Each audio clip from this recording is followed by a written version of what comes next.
Eh bien voilà, une très grande nouvelle. On a la possibilité de faire tourner Unreal Engine 3, donc la map Epic Citadel, dans l'explorateur Firefox. En somme, on va utiliser HTML5. Donc on se rapproche un peu plus de Unity.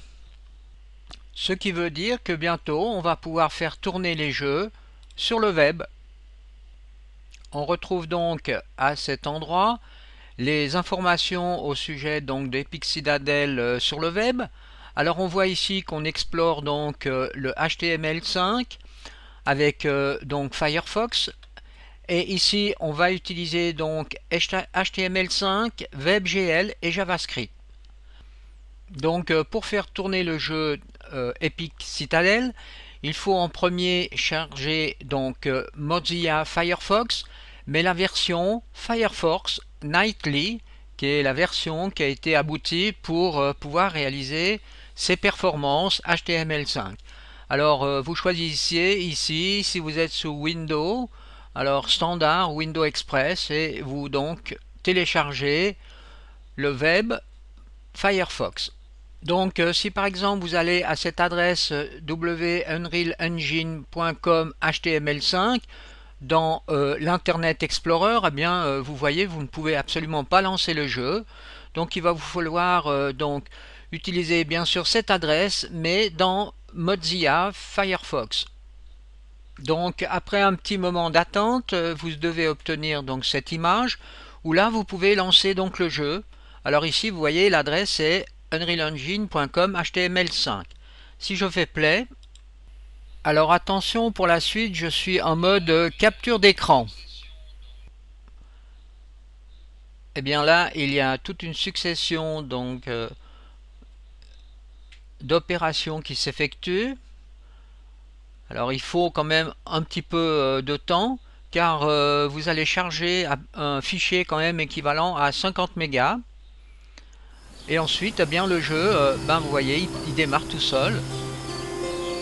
Ensuite, eh bien, on peut le faire, vous voyez, donc ici on a vraiment la vitesse en temps réel. Alors je vais lancer par exemple une visite guidée.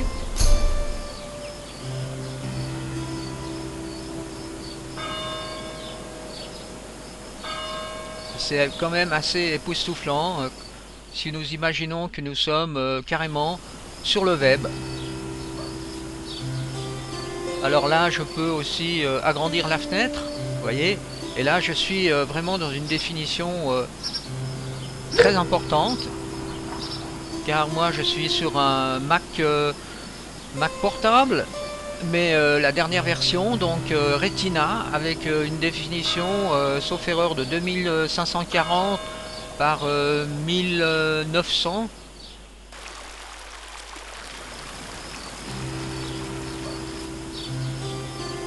Et là on constate vraiment la fluidité.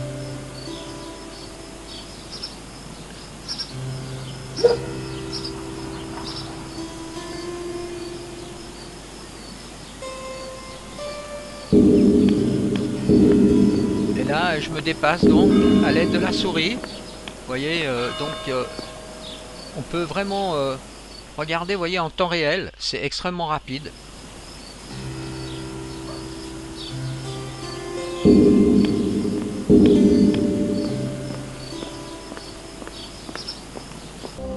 Donc si vous cliquez sur ce bouton ici, eh bien vous voyez, vous pouvez faire benchmark et vous avez le framerate qui se trouve ici. Donc on est quand même à 58 frames, ce qui est énorme.